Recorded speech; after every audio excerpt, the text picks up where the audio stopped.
Hi everyone, CJ here. Today I want to talk about Wuxia's power system and world building.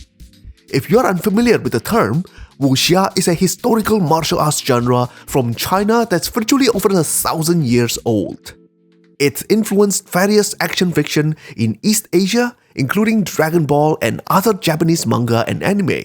I want to talk about this because I think there are a lot of storytelling and world building techniques we can steal from Wuxia and apply it to fantasy world building, especially in RPGs where everyone can level up and learn magics and other special abilities. I am sure a lot of you sometimes wondered, how do I tell the story of someone who could just do what everybody else could do? A practically normal person.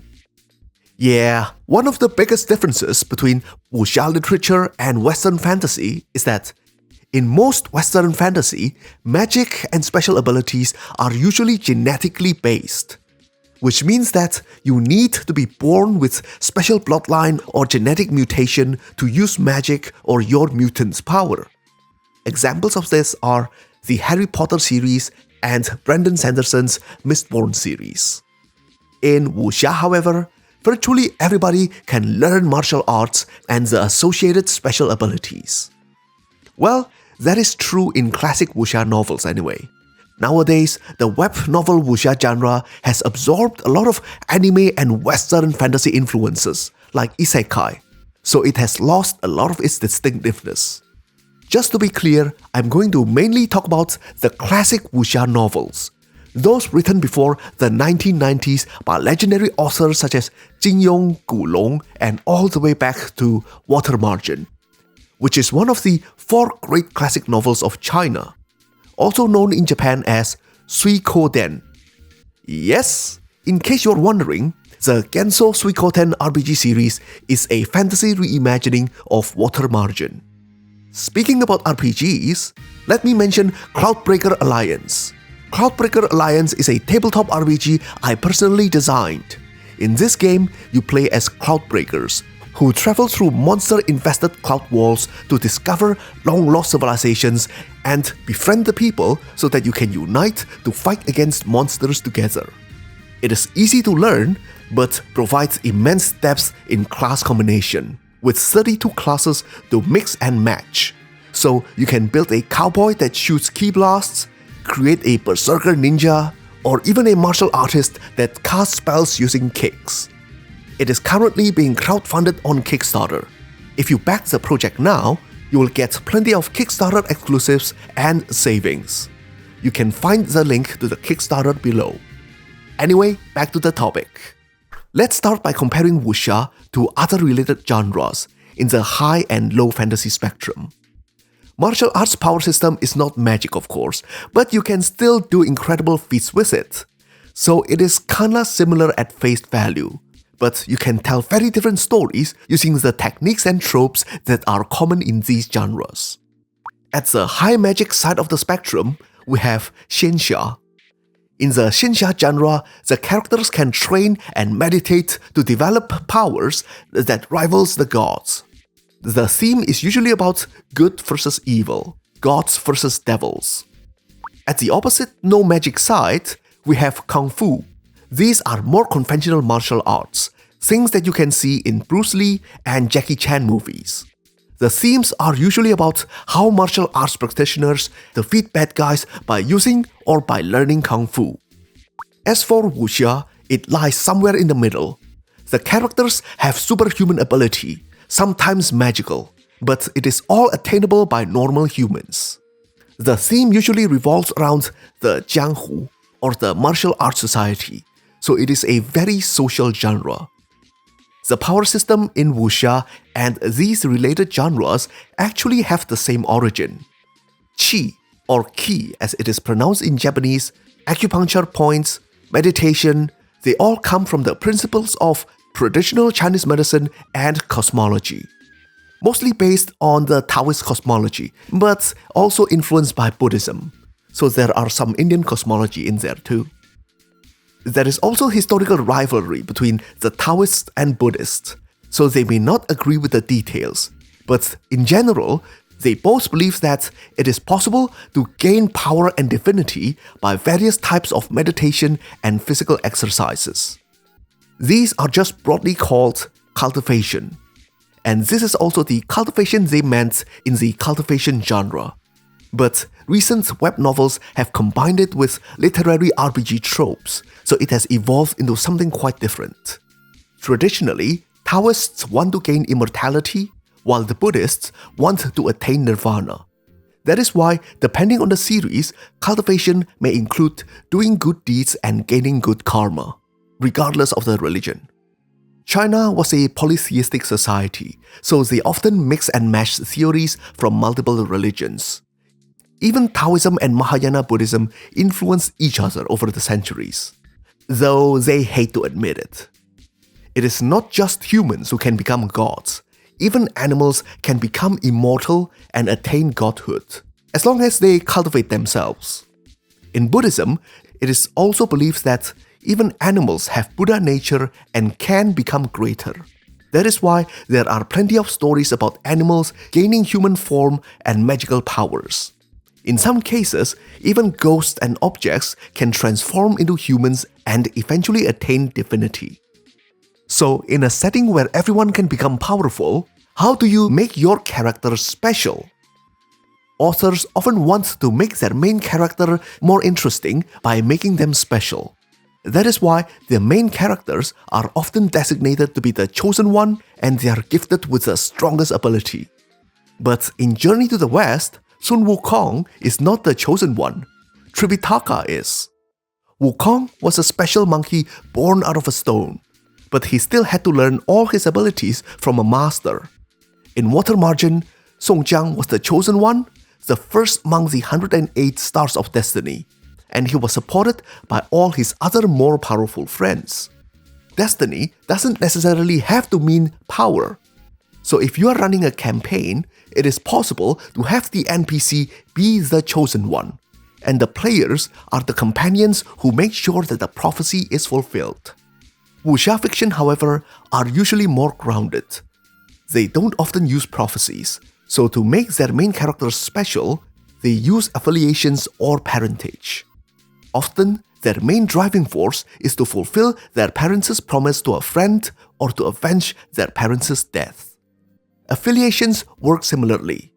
For example, if they belong to a faction, like the Shaolin Temple, then their goal can be to rebuild it after it is burned down. Coincidentally, this is also connected with the next section. Power acquisition. If everyone can become powerful martial artists, what is stopping everyone from becoming masters? Main characters are usually more interesting if they are more special than the common people. Yes, in Wuxia, everyone has the potential to be masters, but they still need guidance from the right master and learn the right kind of martial arts. Additionally, they need to either have the natural talents or the temperament to work hard to overcome their lack of talent.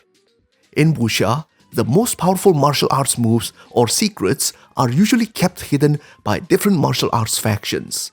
So, to access it, the protagonist would usually have to pay the social price of having to be affiliated with one faction. This means that they would also inherit the faction's enemies, taboos, and social restrictions. This affiliation is not just a membership that you can swap easily, like a school club. Because according to Chinese Confucian tradition, your teacher is the equivalent of your father. There is a saying that goes, "For a day as a teacher, a lifetime as a father." That is why there is the common trope of the villain forcing the main character to learn his kung fu. Because by doing so, the main character became morally indebted to him. So Wuxia martial arts is a very unique power system with social cost. Additionally, due to the non-genetic nature of the power, it is almost impossible to detect who has martial arts skills. You might be ambushed by a hidden master at any time. That is why the Jianghu is considered to be a place full of crouching tigers and hidden dragons. Yes, the name of that movie is exactly based on this idiom. And it is a common trope in Wuxia fiction to have a hidden master suddenly stepping out of the crowd. It also teaches you to be respectful, because if you are not careful, you might just offend a powerful master. In wuxia fiction, power is very much tied to character development, and it usually works the opposite way compared to most power developments in Western storytelling. In many Western stories, acquiring or improving ability is relatively easy, but the cost comes later, as the heroes try to grapple with the responsibility that comes with a new power. So it is usually a bit of a monkey's paw sort of situation, where getting what you want is followed by a great cost. It is similar to buying things on credit. In wuxia fiction, it works the other way around. The heroes are expected to earn the power after doing the hard work, making the sacrifice, and changing themselves. The change here is supposed to be both psychological and physical, so character development always happens before a power-up. But martial arts is a relatively flexible system that requires you to change or mold yourself in order to learn it, such as the Sunflower Manual that requires you to cut your male genitalia to learn the art. But it can also allow the hero to express their martial arts according to their personality. Guo Jing, the protagonist of the most popular wuxia series ever, Legend of the Condor Heroes, managed to learn the 18 dragon subduing palms in the main series, despite being a slow learner.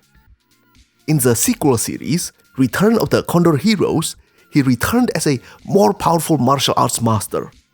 By then, he had adapted the martial arts to his own personality. His version of the 18 dragon subduing palm was simple and unimaginative, but immensely powerful, because it reflects his character.